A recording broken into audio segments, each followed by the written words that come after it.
नमस्कार साथियों, स्वागत है एक बार फिर से आपके अपने चैनल पर। आज हम डिस्कस कर रहे हैं राजस्थान का जो इतिहास है उसी सीरीज में नेक्स्ट टॉपिक। और अपना आज का टॉपिक है मेवाड़ का इतिहास।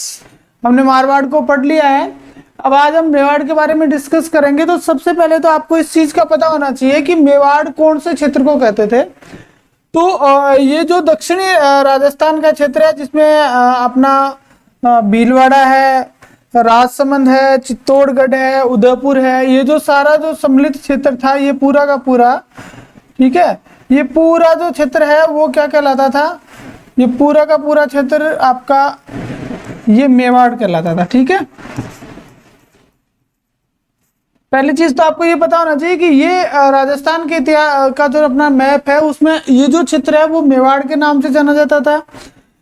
एक अपन ने पहले जो है वो पढ़ा है क्या, अपना जनपद काल। तो उस टाइम पर यहाँ एक जनपद हुआ करता था जिसका नाम था सिवी जनपद। ठीक है, इसके कारण से इस क्षेत्र को सिवी भी कहा जाता था। इसके साथ साथ इसको मेदपाट भी कहा जाता था, और मेदपाट के अलावा इसको प्रागवाट के नाम से भी जाना जाता था। ठीक है, तो ये तो पहली चीज होगी, अपने क्षेत्र विशेष की बात होगी भाई, अलग अलग नामों से इस क्षेत्र को पहचाना जाता था। अब इस क्षेत्र के अंदर जो है एक वंश की स्थापना हुई जिसने एक लंबे समय तक यहाँ पे शासन किया। उस वंश का नाम, जिसने यहाँ पे शासन किया था, तो उस वंश का जो नाम था वो था गुहिल वंश।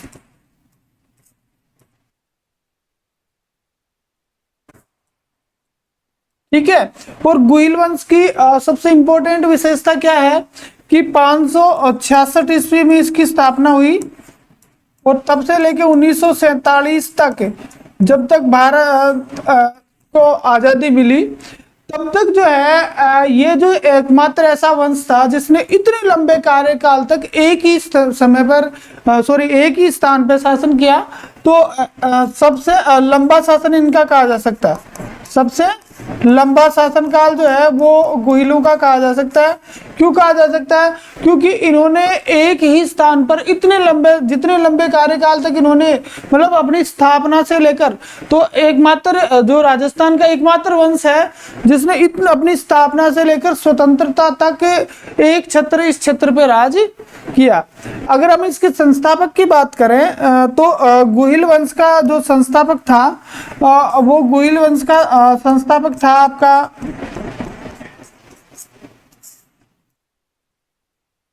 आदित्य, यानी इन्हीं के नाम पे जो है वो गुहिल वंश पड़ा, या शिलादित्य भी कहीं कहीं नाम मिलता है।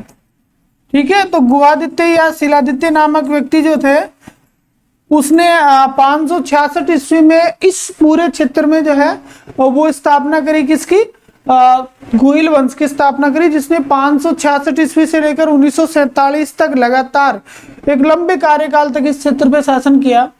अब भी यहाँ पे बात आती है, इसके बारे में कुछ फैक्ट, हमने छोटी मोटी चीजें देखते हैं, फिर एक एक शासक को हम डिटेल में डिस्कस कर लेंगे। तो एक चीज तो आपको यहाँ पे ध्यान रखनी है कि जो मेवाड़ के महाराणा है उनके लिए एक शब्द यूज किया जाता है, हिंदुआ सूरज।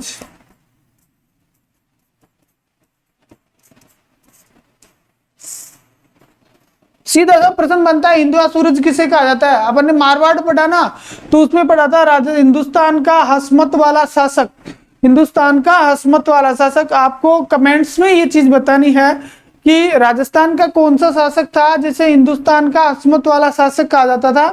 ठीक इसी तरह से जो मेवाड़ के महाराणा है उनको हिंदुआ सूरज कहा जाता था। और इसके साथ साथ इनकी जो उक्ति थी, इनके जो हम ये कह सकते हैं मोटो पे जो अंकित होती थी, वो एक बड़ा ही इंटरेस्टिंग दोहा था, जिसकी कुछ लाइनें, जही दृढ़ राखे धर्म को।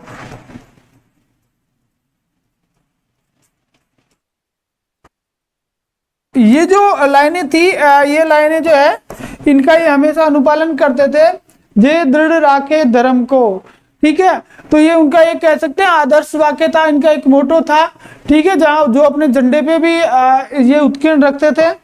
और अगर इसकी पूरी लाइन की बात करें, पूरे दोहे की हम बात करें, तो अपने को मेवाड़ के इतिहास में हर जगह मिलता है कि जे दृढ़ राखे धर्म को और ताही राखे करतार, इन मंत्र रो जाप करे नित मेवाड़ी सरदार की, मेवाड़ी सरदार जो है वो इस मंत्र का हमेशा जाप करते हैं। तो आपको याद रखना है कि कौन सा था, कि जही दृढ़ राखे धर्म को ताही राखे करतार। अब एक इनके राज तिलक के बारे में बड़ी इंटरेस्टिंग बात आती है कि ये जो लोग थे, ये जो वंश था, ये यहाँ के जो राज तिलक जो था वो एक जाति विशेष के द्वारा किया जाता था, और वो जाति कौन सी थी?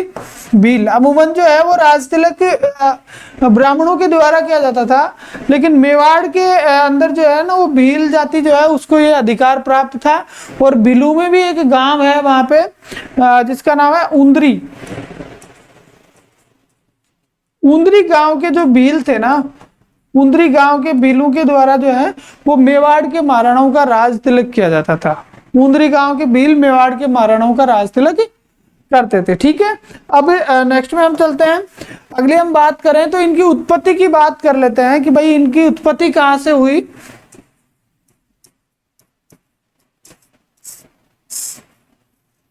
तो मेवाड़ की उत्पत्ति के बारे में दो तीन चीजें अपने को मिलती हैं। पहली तो जो है एक मान्यता है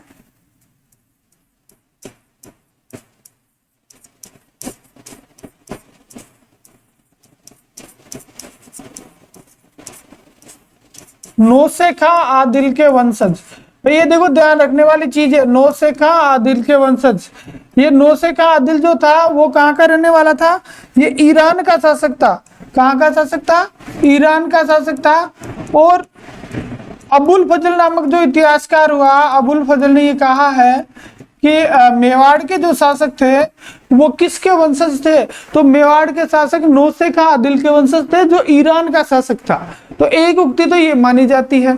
ठीक है, इसके साथ साथ कर्नल जेम्स टोड हुए। कर्नल जेम्स टोड ने कहा कि वल्लभी के जो शासक हैं, कर्नल जेम्स टोड ने इनकी वल्लभी के शासकों से, ठीक है, हर्षवर्धन वगैरह जो थे ना उनसे संबंधित इनको किया गया। ठीक है, और इसके साथ साथ जो गोपीनाथ शर्मा है,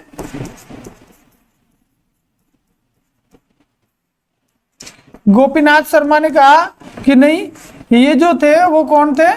ब्राह्मण थे। तो अब ये जो तीनों जो बातें मानी जाती है, इन तीनों बातों के अंदर मोस्ट इम्पोर्टेंट जो है वो अबुल फजल वाला है, क्योंकि हालांकि ये बिल्कुल तथ्यहीन बात है, लेकिन एग्जाम की दृष्टि से इस तरह की चीजें ज्यादा पूछी जाती हैं। गोपीनाथ शर्मा को पूछे जाने के चांसेस कम है। तो हमें याद रखना है कि टोड ने कहा कि ये वल्लभी के रहने वाले थे, गोपीनाथ शर्मा ने कहा कि ये ब्राह्मण जाति से उत्पन्न हुए थे, और अबुल फजल ने कहा कि ये ईरान के शासक नौशेखा आदिल जो था उसके वंशज थे। उसके बाद अगर हम बात करें तो ये जो शासक थे वो खुद को तो मानते थे दीवान, स्वयं को तो क्या मानते थे? दीवान। और मेवाड़ का वास्तविक जो शासक है वो किसको मानते थे? तो वास्तविक शासक के रूप में ये मानते थे किसको? एकलिंग जी को। किसको मानते थे? एकलिंग जी को मानते थे।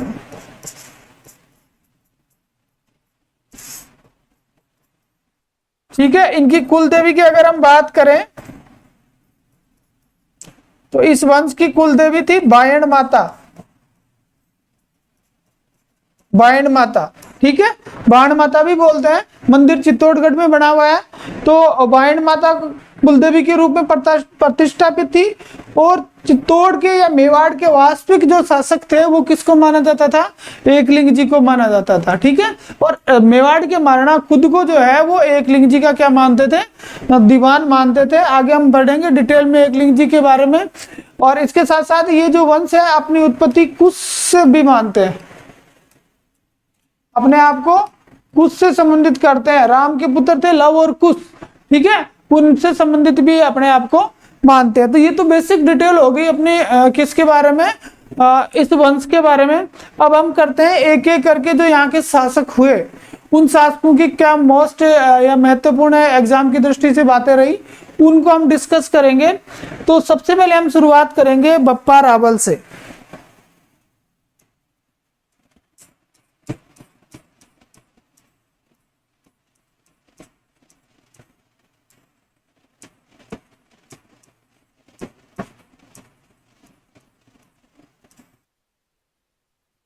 713 से 734 का जो समय था, उस समय 566 में जब गोहिल ने स्थापना कर दी, उसके बाद में बप्पा रावल ने एक लंबा समय निकल गया, लेकिन बाद में बप्पा रावल नामक एक व्यक्ति इस वंश में हुआ और उसने अपनी प्रतिष्ठा को वापस स्थापित किया।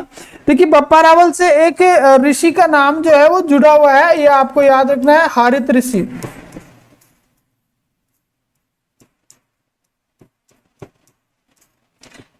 हारित ऋषि। अब हारित ऋषि का बप्पा रावल से क्या लेना देना? तो हारित ऋषि जो था उसकी बप्पा रावल क्या करता था, गाय चराता था। तो सीधा साधा आदमी, गरीब आदमी था, ठीक है, महात्मा जी की गायें चरा के अपना पेट पालता था। लेकिन महात्मा जी को एक दिन इस पे रहम आ गया, भाई तू तो, महात्मा जी ने कहा भाई बप्पा तू तो जो है वो कौन है, तू तो शासकों का वंशज है यार, तू कहाँ गाय चराता घूम रहा है। तो कहते हैं कि हारित ऋषि ने इनको क्या दिया, आशीर्वाद दे दिया। किसको? बप्पा को आशीर्वाद दिया। और इनके आशीर्वाद से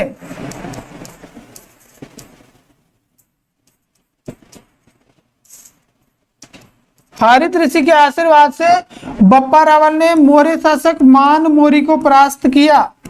किसको हराया? मान मौर्य को परास्त किया, मान मौर्य को हरा दिया भाई, ठीक है। ये मान मौर्य कौन था? तो मान मौर्य था आपका मौर्य राजा, मौर्य शासक था, ठीक है। तो मान मौर्य को हरा के और बप्पा रावल जो था उसने मेवाड़ पे अधिकार कर लिया, इस क्षेत्र पे अधिकार कर लिया। अब इस चीज की जानकारी कहाँ मिलती है भाई? मान मौर्य को हराया, हारित ऋषि के आशीर्वाद से हराया, गायें चरा के टाइम पास करता था, लेकिन इसकी जानकारी हमें कहाँ मिलती है? तो इसकी जानकारी का स्रोत है राज प्रशस्ति।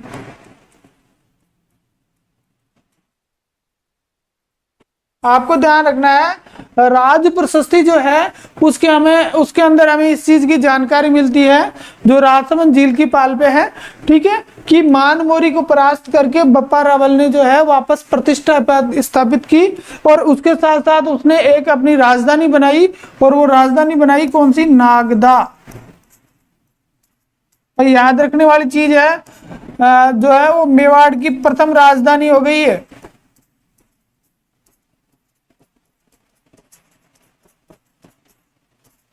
बप्पा रावल ने नागदा को मेवाड़ की राजधानी बनाई। तो प्रारंभिक राजधानी के रूप में किसको प्रतिस्थापित किया गया, किसको स्थापित किया गया? तो प्रारंभिक राजधानी मेवाड़ की वो कौन सी थी? नागदा थी। और किसके द्वारा बनाया? बप्पा रावल के द्वारा बनाया गया। इसके साथ साथ बप्पा रावल ने एक और इम्पोर्टेंट काम किया, जैसा कि हमने पीछे बात करी है कि ये लोग अपने आप को क्या मानते थे? दीवान मानते थे। तो वास्तविक शासक कौन थे? तो वास्तविक शासक थे एकलिंग जी। तो एकलिंग जी का मंदिर बनाया भाई।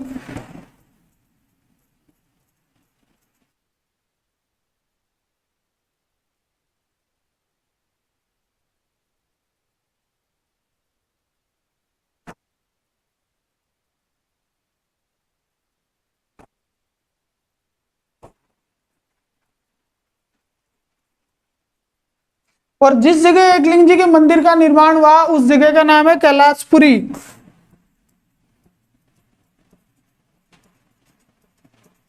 ठीक है, उदयपुर से कुछ दूरी पर कैलाशपुरी नामक जगह पे बप्पा रावल जो है उसने मंदिर बनवाया। इसके साथ साथ बप्पा रावल से रिलेटेड दो फैक्ट और हैं जो अपने परीक्षा की दृष्टि से इंपॉर्टेंट है। बाकी तो ये कहते हैं कि भाई ये 2 बकरों को एक ही वार में काट सकता था, ठीक है, 10 हाथ का खड़ग रखता था, 10 हाथ लंबी धोती रखता था, बड़ा दैत्य टाइप का आदमी था, बलिष्ठ, लंबा पूरा, ठीक है। तो आपको याद क्या रखना है? आपको याद रखना है बप्पा रावल से रिलेटेड 2 चीजें। पहली चीज तो आपको याद रखनी है कि कालभोज,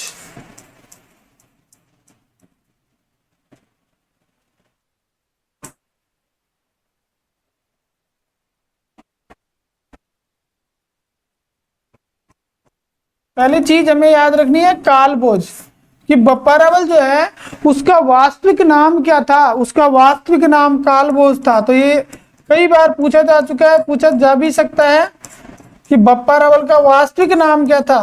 तो बप्पा रावल का वास्तविक नाम क्या था?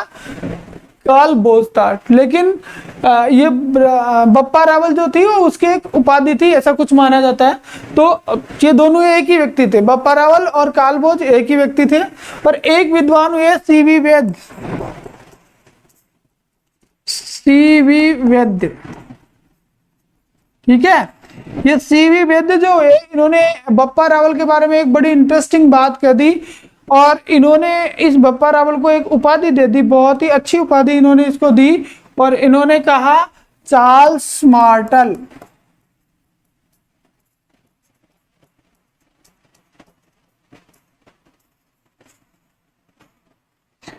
बप्पा रावल को और सीवी वैद्य ने चार्ल्स मार्टल की उपाधि दी। अब ये चार्ल्स मार्टल कौन था? तो चार्ल्स मार्टल जो था वो फ्रांस का एक सेनापति था। एक कहाँ का था? फ्रांस का सेनापति था और इसने क्या किया था? इसने यूरोप से मुसलमानों को मार के भगाया था। तो बहुत प्रसिद्ध व्यक्ति था और इसकी तुलना किसने की? सीवी वैद्य ने की। ये याद रखने वाली चीज है भाई। इसी तरह के क्वेश्चन आरपीएससी के द्वारा अक्सर पूछे जाते हैं, कर्मचारी चयन बोर्ड के द्वारा पूछे जाते हैं। सभी परीक्षाओं में इस टाइप के क्वेश्चन जो है वो ज्यादा उठते हैं कि किस व्यक्ति ने या किस विद्वान ने जो है वो बप्पा रावल को चार्ल्स मार्टल की उपाधि दी। तो नाम याद रखना है, चार्ल्स मार्टल की उपाधि देने वाले व्यक्ति का नाम है सीवी वैद्य। सीवी वैद्य, ठीक है। तो ये हो गया आपका बप्पा रावल। राजधानी जरूर याद रखिए, राजधानी किसको बनाया था? नागदा को बनाया था। नेक्स्ट में चलते हैं। अब बप्पा के बाद में एक बहुत ही इंपॉर्टेंट शासक हुआ जिसका नाम हमें याद रखना है, उसकी कुछ उपलब्धियां याद रखनी है। जैत्र सिंह।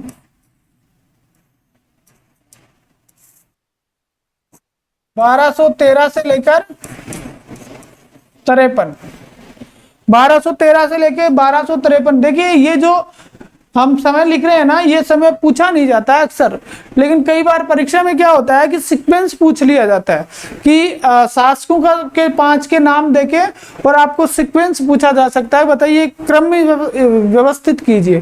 तो वहां इस तरह की चीजें आपको बड़ा काम आती है, उससे आप आसानी से पकड़ सकते हो। तो 5-4 के अगर आपको याद भी हो जाता है ना, तो कोई दोष वाली बात नहीं है कि यार मैं तो क्यों याद करूँ, ये तो आते ही नहीं है। तो नहीं, ऐसी बात नहीं है। क्रम पूछेंगे, सीक्वेंस पूछेंगे, तो वहां 2-4 के नाम याद होंगे तो सही रहेगा। और दूसरा फायदा ये हो जाता है कि जैसे मान लीजिए कि जैत्र सिंह के बारे में कोई फैक्ट आ गया और वो सन से संबंधित है, सन है उसमें कोई सन लिखा हुआ है, तो फिर वहां अपन क्या करेंगे? वहां अगर अपने को पता होगा कि 1213 से 53 के बीच में ये रहा, तो अगर उसके बाद का या उसके पहले का कोई सन है तो वो तो अवॉइड ही कर देंगे ना।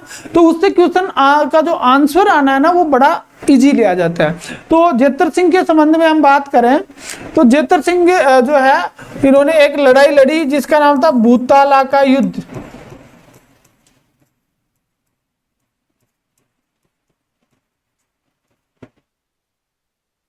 बारह सौ सत्ताईस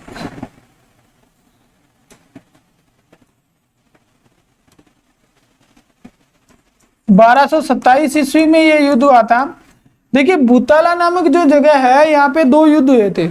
भूताला में एक युद्ध तो ये जैत्र सिंह वाला हुआ और दूसरा युद्ध जो है वो अमर सिंह के समय हुआ था, ठीक है, जिसमें ये वो कयूम खां को हराया था चुंडाउतों ने, और हरावल और चंदावल के लिए लेके युद्ध हुआ था। वो बाद में हम आगे डिस्कस कर लेंगे। यहाँ हम सिर्फ इल्तुतमिश को याद करते हैं, हम जैत्र सिंह को याद करते हैं। तो आपको याद रखना है कि ये युद्ध जो है वो किसके बीच में हुआ? तो ये युद्ध हुआ कि दिल्ली का एक शासक था इल्तुतमिश। दिल्ली का एक शासक था इल्तुतमिश, ठीक है। कहाँ का था याद रखना है, जगह का नाम दिल्ली। देखिए पहला मुसलमान शासक जिसको इन्होंने हराया था मेवाड़ वालों ने, दिल्ली का शासक था इल्तुतमिश। इनकी लड़ाई जो है ना वो छोटे मोटे लोगों से नहीं हुई कभी भी। मेवाड़ वालों ने छोटे मोटे लोगों से लड़ाई नहीं की, हमेशा बड़े बड़े लोगों से इन्होंने लड़ाइयां लड़ी है, ठीक है। इनकी टक्कर डायरेक्ट किससे होती थी? डायरेक्ट दिल्ली से ही होती थी। तो याद रखना दिल्ली के किसको हराया? इल्तुतमिश को हराया था इस युद्ध के अंदर, ठीक है। 1227 का जो भूताला का युद्ध था इसमें इल्तुतमिश को हराया था।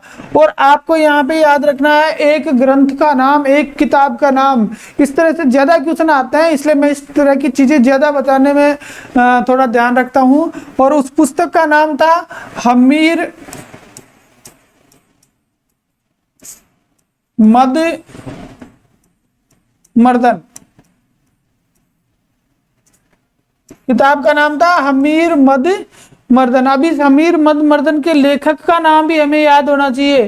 तो भाई इसका लेखक जो थे वो थे जय सिंह सूरी।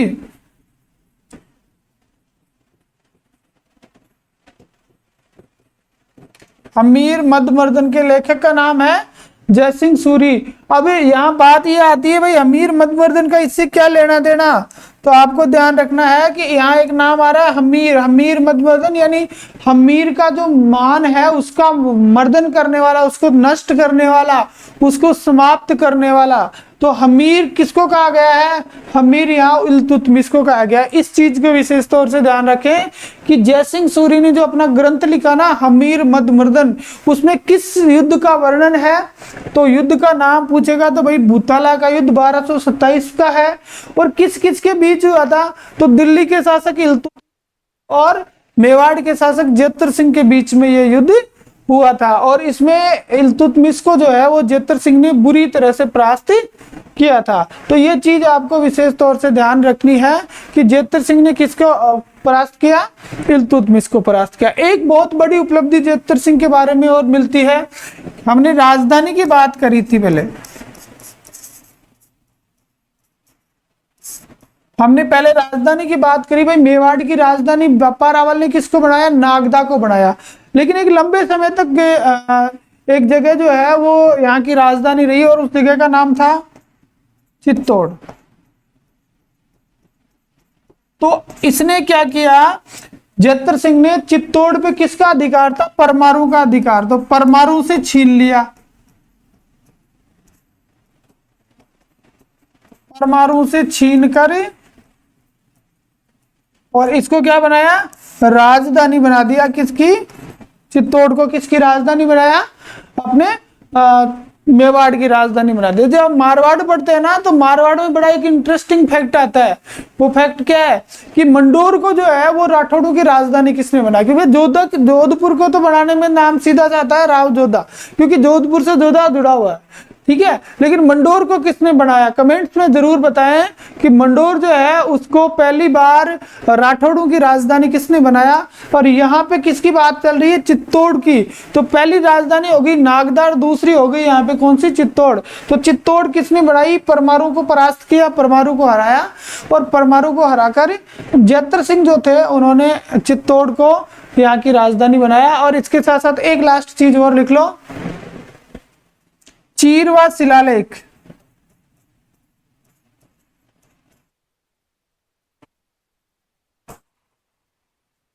आजकल शिलालेख बहुत ज्यादा पूछे जा रहे हैं। तो चीरवा शिलालेख में क्या है, जेतर सिंह की उपलब्धियों का वर्णन,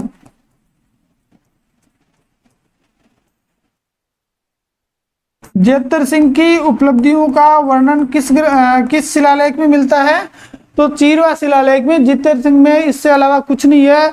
1213 से 1253 याद रखें, बहुत ही इंपॉर्टेंट शासक रहा है, प्रारंभिक शासक, ठीक है। नेक्स्ट में हम चलते हैं। अब अगले हम जिस शासक की बात करेंगे उसका नाम है आपका तेज सिंह।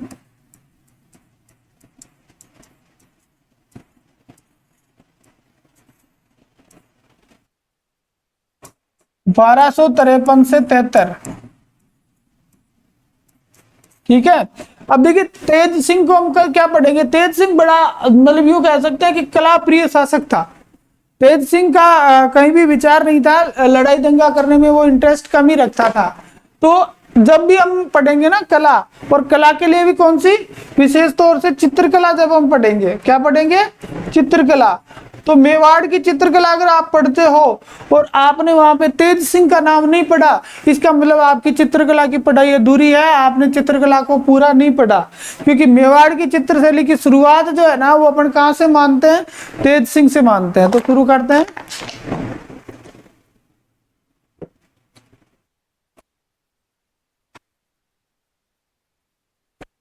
देखो तेज सिंह के क्या है, एक तो तेज सिंह की एक उपाधि है वो बड़ी विचित्र है और बहुत ही बड़ी भी है।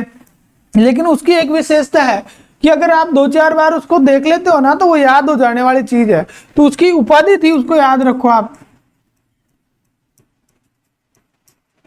तेज सिंह की एक उपाधि थी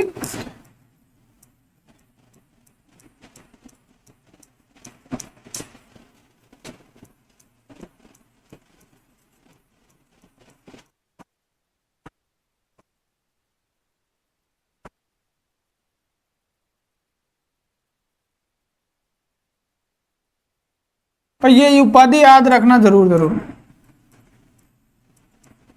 वैसे इस टाइप की उपाधि अकेले की है, उभा पतिवर लब्ध परोड़ा प्रताप। उभा पतिवर लब्ध परोड़ा प्रताप, ये किसकी उपाधि थी? तेज सिंह की उपाधि थी। ये इस तरह की उपाधि जो है ना, इसकी अकेले की मिलती है। तो अगर कहीं भी इस तरह का नाम आपके सामने आता है, ठीक है, तो आपको बस बिल्कुल आंखें बंद करके लिखना है कि उभा पतिवर लब्ध परोड़ा प्रताप। एक बार फिर से रट लीजिए, उभा पतिवर लब्ध परोड़ा प्रताप किसकी उपाधि थी? तो ये जो उपाधि है वो किसकी थी? ये तेज सिंह जी की उपाधि थी। अब इनके समय की मैंने बात करी कि चित्रकला प्रसिद्ध है। इनके समय की क्या चीज प्रसिद्ध है? चित्रकला जो है वो प्रसिद्ध है। तो चित्रकला के 2 ग्रंथ मिलते हैं इसके समय में, 2 ग्रंथ मिलते हैं। अब वो ग्रंथ कौन कौन से हैं वो देखते हैं।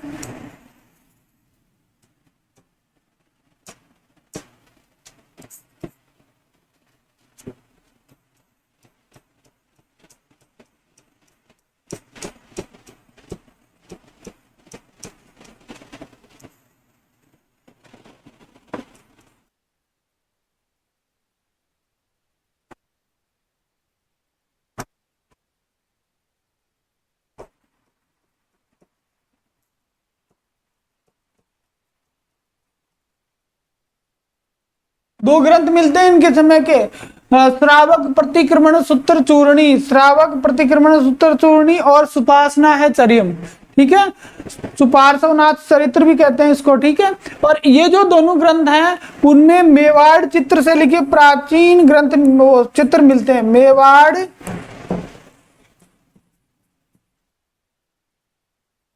चित्र से लिखे प्राचीनतम चित्र,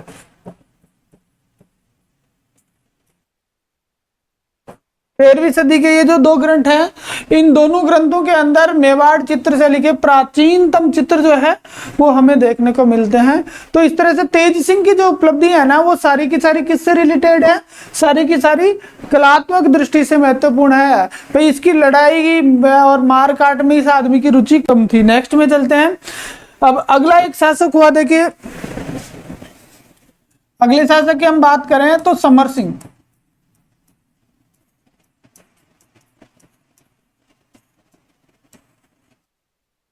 समर सिंह का जो कार्यकाल था वो 1273 से 1302 था। इसके समय की कोई विशेष उपलब्धि नहीं है। एक छोटी सी चीज इसके समय की हमें ध्यान रखनी है, और वो ध्यान क्या रखनी है?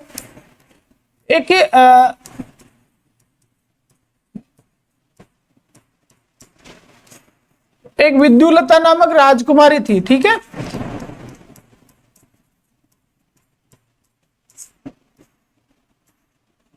तेरह सौ तीन में जब 1302 में जब रतन सिंह शासक बना था, उसके बाद में अलाउद्दीन खिलजी का आक्रमण हुआ था। अभी जस्टिस से आगे हम इसको पढ़ेंगे। तो उस टाइम पर ये जो समर सिंह था ना, इसने बड़ी कायरता दिखाई थी।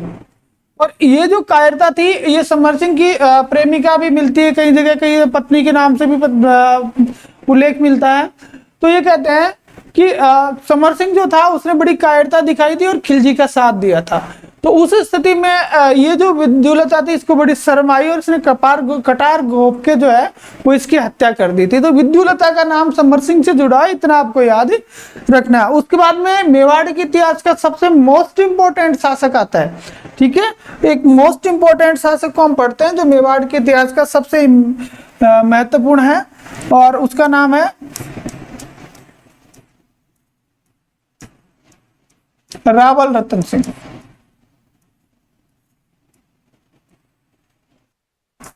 1302 से लेकर 1303 तक लगभग 1 साल का ही कार्यकाल है। ठीक है, अब देखिए मेवाड़ के इतिहास में अगर सबसे इंटरेस्टिंग स्टोरी अगर किसी की है तो वो रावल रतन सिंह की है। अब रावल रतन सिंह की स्टोरी के बारे में अगर हम जानकारी की बात करें तो 2 ग्रंथ सबसे महत्वपूर्ण है। उन दोनों किताबों के नाम आपको याद होने चाहिए।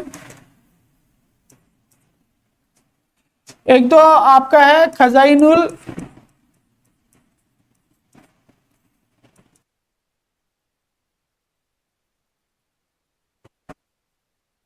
फुतुह। ठीक है, खजाइनुल फुतुह ये अमीर खुसरो की रचना है।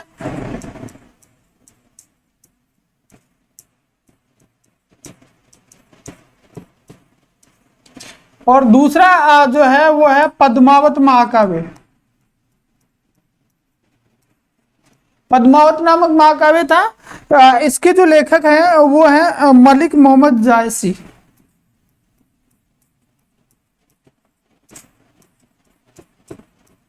मलिक मोहम्मद जायसी 1540 ईस्वी में इन्होंने इसको लिखा। देखिए ये बात 1300 ईस्वी की है और उससे लगभग 200 वर्ष बाद में 1540 में उपलब्ध संसाधनों के आधार पर मलिक मोहम्मद जायसी जो है उसने पद्मावत महाकाव्य लिखा। और इसी को बेस बनाकर, इस पद्मावत महाकाव्य को बेस बनाकर ही सारे इतिहासकार रतन सिंह की कहानी को बड़ा ही विचित्र तरीके से और बड़ा चढ़ाकर पेश करते हैं। तो क्या थी रतन सिंह की कहानी, इसको हम थोड़ा सा विस्तार से देख लेते हैं क्योंकि थोड़ी इंटरेस्टिंग भी है और परीक्षा की दृष्टि से भी पूछे जाने लायक है। तो देखिए रतन सिंह जो था वो रतन सिंह मेवाड़ का शासक बना। तो इसके पास एक तोता था जिसका नाम था हीरामन।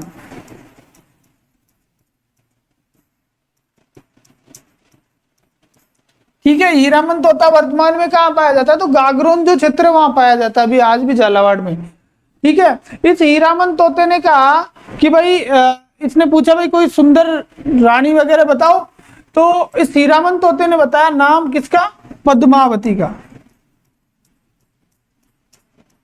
और ये जो पद्मावती है, ये पद्मावती कौन थी, ये सिंगल देव के राजा जो थे, सिंगल द्वीप के राजा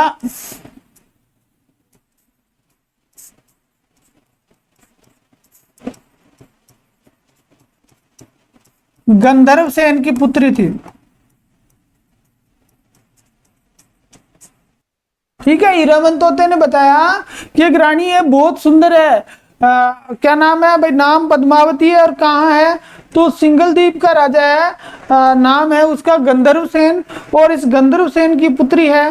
तो कहते हैं कि जैसे ही इस चीज की जानकारी राजा को मिली, राजा जो था रतन सिंह राजपाट त्याग के और वहां से रवाना हो गया।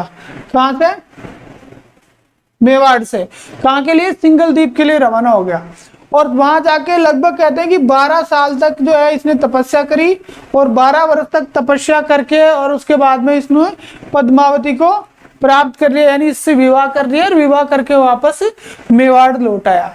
देखिए ये जो जानकारी मिलती है ना, तो हम यहाँ तो ऊपर पढ़ रहे हैं कि 1302 से 1303 और यहाँ हम कह रहे हैं कि 12 साल तक विवाह इसकी पद्मावती की खोज की और जैसे तैसे उसको प्राप्त किया। ठीक है, तो ये थोड़ी जस तो नहीं रही बात, लेकिन भाई लिखा है पद्मावत महाकाव्य ने, इस चीज को लिखा है तो हमें मानना पड़ेगा। तो ये मान सकते हैं कि शासक जो 1302 में बना उससे पहले जो है ना ये सारे काम करके आ गया, फ्री था तब उस टाइम पर उसने ये सारे के सारे काम कर लिए। खैर शासक बन गया। अब शासक बनने के बाद में महल में लेके आ गया। अब देखिए महल में लाने के बाद में क्या हुआ कि ये पद्मावती एक दिन महल में बैठी हुई थी, एक ब्राह्मण था राघव चेतन।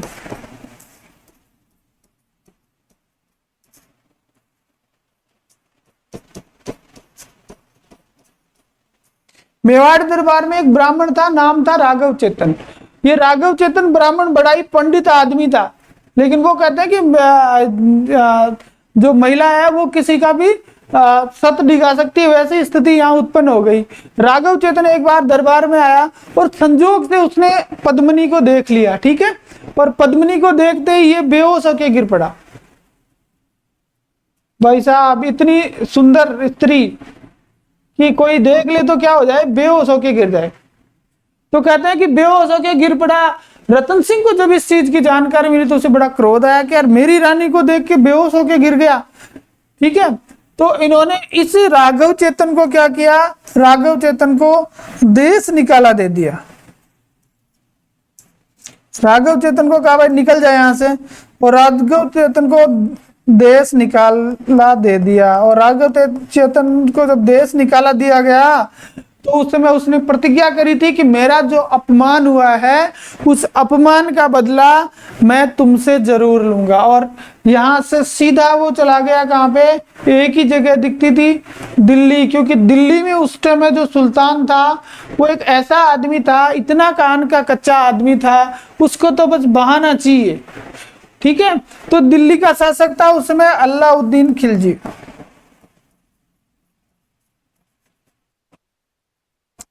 देखिए स्टोरी के साथ साथ आपको ये भी याद रखना है फैक्ट भी कि रतन सिंह के समय दिल्ली का शासक कौन था। आप अकबर लिख के आ जाओगे भाई गलत हो जाएगा, ठीक है। कहानी में रस आना चाहिए, इसलिए थोड़ा विस्तार से हम बात कर रहे हैं।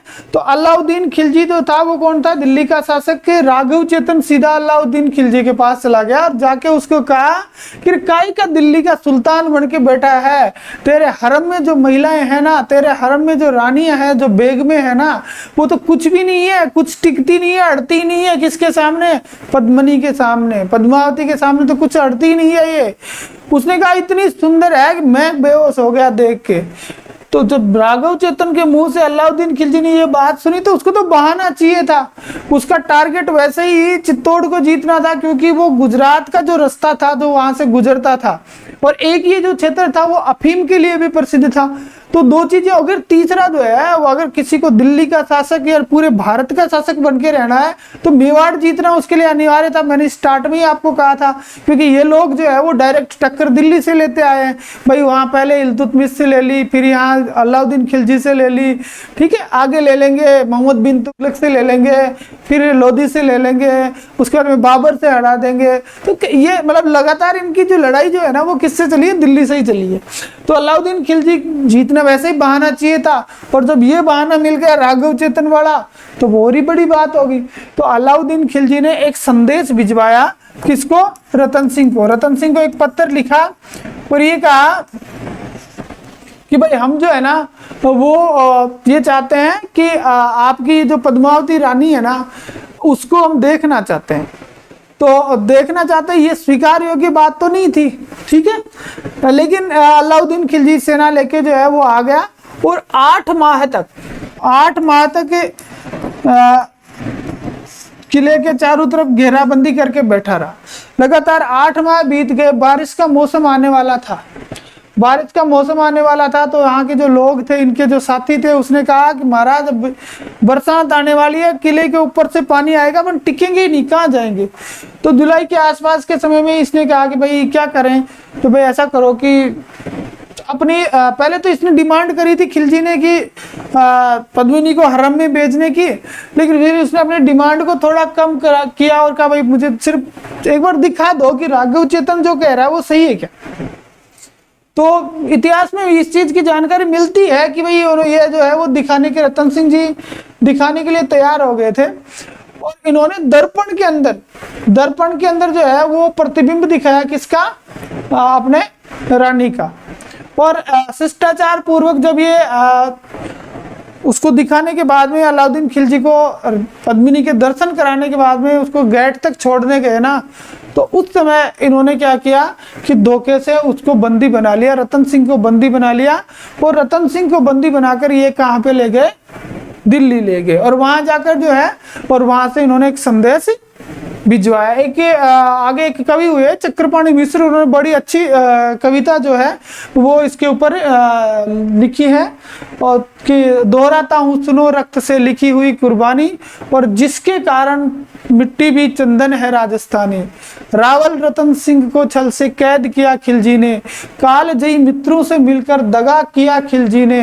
और खिलजी का चित्तौड़ दुर्ग में एक संदेशा आया, जिसको सुनकर सख्त सोरे पर एक अंधियारा छाया।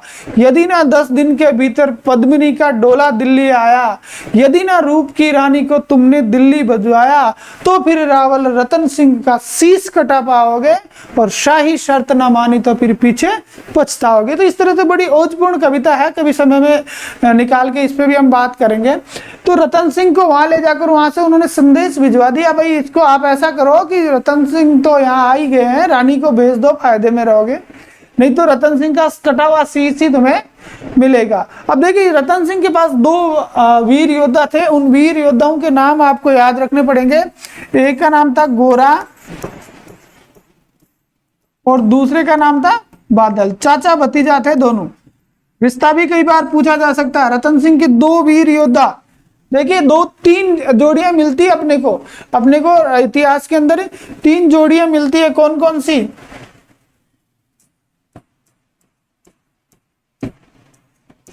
एक गोरा बादल, एक जैता कूपा,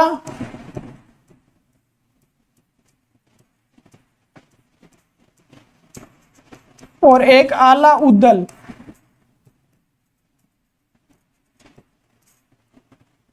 ठीक है, गोरा बादल, जैता कुपा और अलाउद्दीन। ठीक है, इन तीनों के आपको नाम याद रखने, ये किस किस शासक से रिलेटेड है, ये इस तरह की चीज पूछी जाती है। ठीक है, तो आपको याद रखना है कि गोरा बादल तो किसके थे, रावल रतन सिंह के थे। रावल रतन सिंह के जो है से संबंधित थे, मेवाड़ से। अगर इनकी रियासत पूछी जाती है तो रियासत याद रखनी है, मेवाड़ से संबंधित थे। जेता कुपा का पूछा जाता है तो आपने गिरी सुमेल का युद्ध पढ़ा है पिछली ही वीडियो में, वहां से आप देख सकते हैं। तो किसके थे, मालदेव के थे।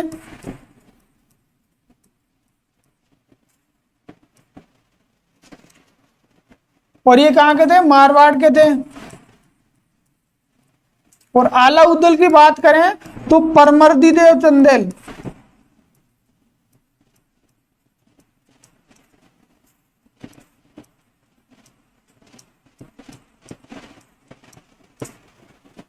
परमर्दी देव चंदेल के थे।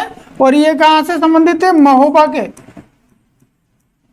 जब आप चौहान वंश पढ़ोगे तो पृथ्वीराज चौहान ने परमर्दी देव चंदेल को हराया था, उस टाइम पर ये युद्ध में काम आए थे। तो ये जो तीन जो आपने नाम पढ़े ना, ये याद रखना किस रियासत से संबंधित थे और कौन से शासक से रिलेटेड थे। तो गोरा बादल को लेकर जो है वो रानी पद्मिनी दिल्ली गई और दिल्ली जाकर वहां से जो है वो छुड़वा के लेके आ गई। रतन सिंह को वहां से छुड़वा के ले गया कि हाँ, कि वहां ये दोनों के दोनों वहां पे युद्ध के अंदर जो है वो वीर गति को प्राप्त हुए थे। कहते हैं कि वापस खिलजी पीछे पीछे वापस आया, उसने वापस घेरा डाला। और यहाँ के जो लोग थे ना, जो एक दो विद्रोही लोग थे, उनको मिलाकर और किले को जीतने की इसने योजना बनाई। लेकिन जब अन्न जल की परिस्थिति ऐसी उत्पन्न हो गई कि अब और वेट नहीं किया जा सकता था, तो उस समय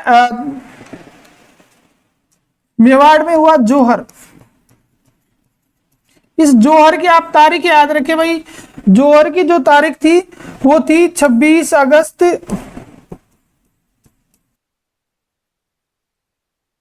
1303। 26 अगस्त 1303 को जो है वो जोहर हुआ। और ये मेवाड़ का प्रथम शाका या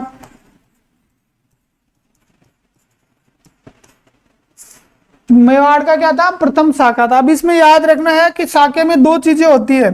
शाखे में दो चीजें होती है, एक तो होता है जोहर और दूसरा होता है केसरिया। जोहर जो था वो जोहर तो किया किसके नेतृत्व में किया गया, पद्मिनी के नेतृत्व में।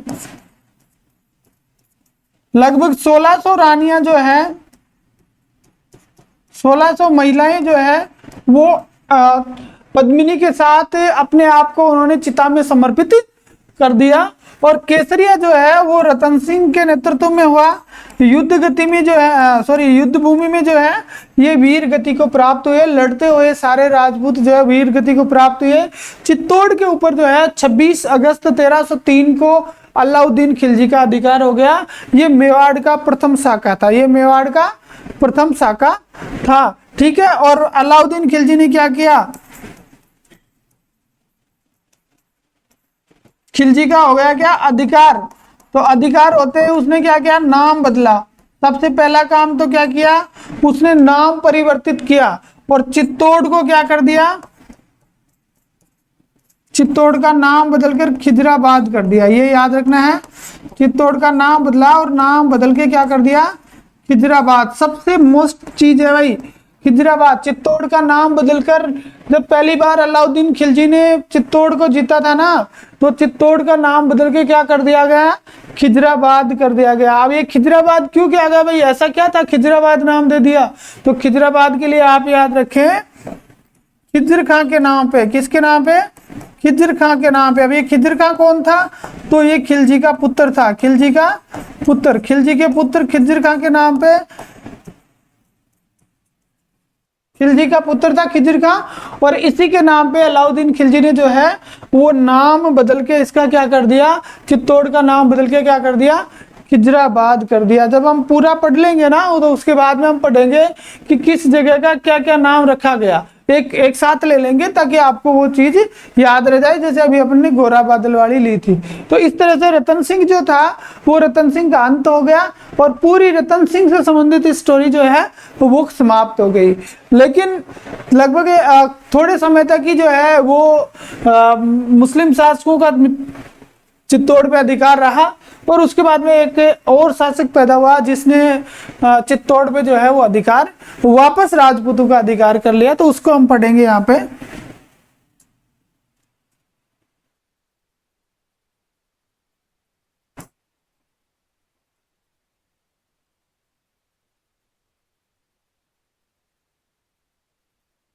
हमीर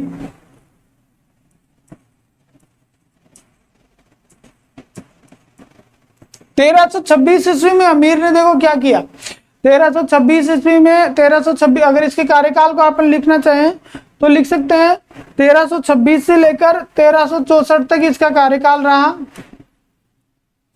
अब हमीर जो था उस हमीर ने क्या किया कि हमीर ने चित्तौड़ पर वापस अधिकार कर लिया। तो बहुत ही इंपॉर्टेंट बात, इंपॉर्टेंट क्वेश्चन यहां से बनता है। चित्तौड़ पर पुनः अधिकार किया भाई। अलाउद्दीन खिलजी जो था ना, अलाउद्दीन खिलजी की मृत्यु हो गई। अलाउद्दीन खिलजी की मृत्यु होने के बाद में अलाउद्दीन खिलजी के एक पुत्र हुआ कुतुबुद्दीन मुबारक शाह। बड़ा ही विचित्र आदमी था, मतलब इतना, मतलब ये कहते हैं ना वो मारवाड़ी में सॉरी हिंदी में कहावत है ना कि डूबा वंश कबीर का और जल में पूत कमाल, कि कबीरदास जी के कमाल जैसा पुत्र पैदा हुआ। तो जो अलाउद्दीन खिलजी थे ना उसके मुबारक जैसा पुत्र पैदा हुआ, जो नंगाई जो है वो उसमें दरबार में आ जाता था। तो वो क्या शासन संभालता, जैसे ही मौका मिला हमीर जो था उसने क्या किया, चित्तौड़ पर पुनः अधिकार कर लिया।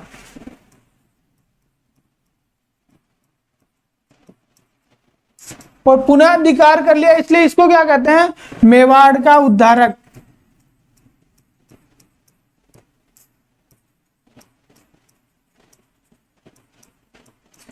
क्या कहते हैं इसको, मेवाड़ का उद्धारक कहते हैं। और इसके साथ साथ इसकी एक उपाधि बड़ी अच्छी है, एक उपाधि बहुत मस्त है और उसका नाम है विषम घाटी पंचानन।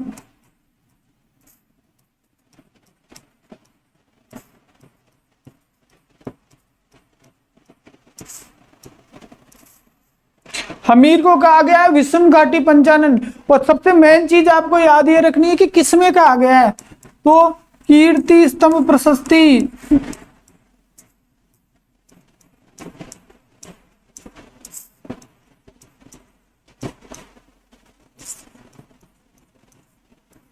कीर्ति स्तंभ प्रशस्ति जो है उसके अंदर हमीर को क्या कहा गया, विषम घाटी पंचानन की उपाधि दी गई है।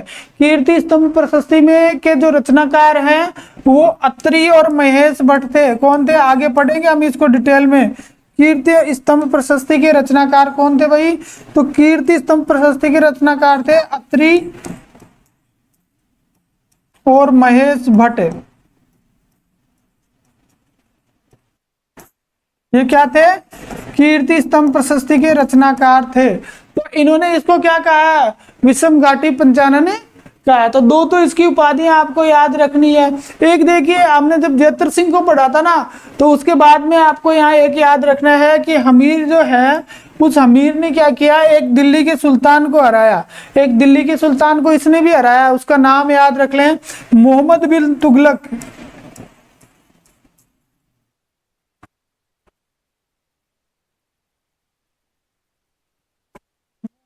ने तुगलक को परास्त किया। भाई ये कहाँ का था, ठीक है, मोहम्मद बिन तुगलक को हरा दिया। तो मोहम्मद बिन तुगलक कहाँ का था ये आपको याद होना चाहिए। मैंने पहले ही कहा इन्होंने टक्कर डायरेक्ट दिल्ली से ली है, एकमात्र रियासत जो दिल्ली से भिड़ी है डायरेक्ट, ठीक है। तो मोहम्मद बिन तुगलक को इन्होंने परास्त किया है और ये इनकी हो गई दोनों की उपाधि। अब यहाँ से आप एक छोटी सी चीज और देख लीजिए कि एक पुराने समय में एक शासक हुआ था, रण सिंह नाम था उसका।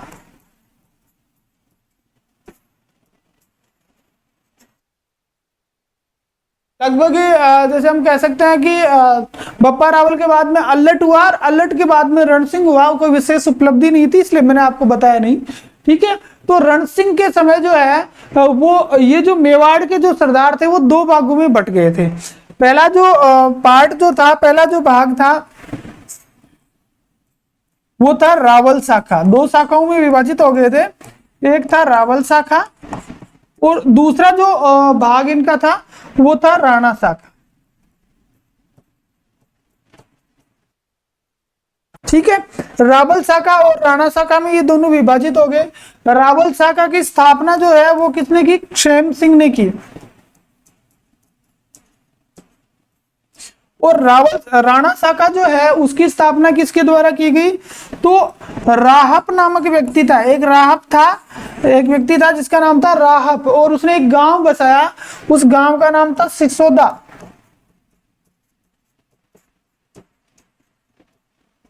ठीक है, और इस सिसोदा गांव से निकले हुए जो वंशज थे वो क्या कहलाए? राणा कहलाए।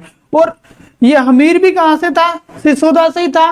तो हमीर के बाद के जितने भी शासक हैं वो क्या कहलाए? सिसोदिया कहलाए, क्योंकि हमीर खुद क्या था? सिसोदिया था। हमीर खुद क्या था? सिसोदा गांव का रहने वाला था, इसलिए तब से वहां के नाम के पीछे लग गया सिसोदिया। ठीक है, तो आपको यहां से दो चीजें याद रखनी है। पहली चीज आपको ये याद रखनी है भाई, रावल शाखा जो है वो क्या है? तो रावल शाखा की अगर हम बात करें तो प्रारंभिक शासकों से लेकर रतन सिंह के समय तक का अंतिम रावल शासक कौन था? रतन सिंह। रावल रतन सिंह को मैंने अभी आपको कविता में बताया था। ठीक है, तो उसमें पीछे नाम क्या लगता है? रावल लगता है। तो रतन सिंह के समय तक के जो शासक थे वो तो रावल कहलाए, और उसके बाद के जो शासक थे उनके आगे कहलाया राणा लगा। क्यों लगा? क्योंकि ये सिसोदा गांव के रहने वाले थे, और सिसोदा गांव के संस्थापक होने के कारण सिसोदिया कहलाए, और ये राणा शाखा से संबंधित थे जिसकी स्थापना किसके द्वारा की गई थी? राहप के द्वारा की गई थी। और ये दोनों स्थापनाएं जो है वो कब हुई थी?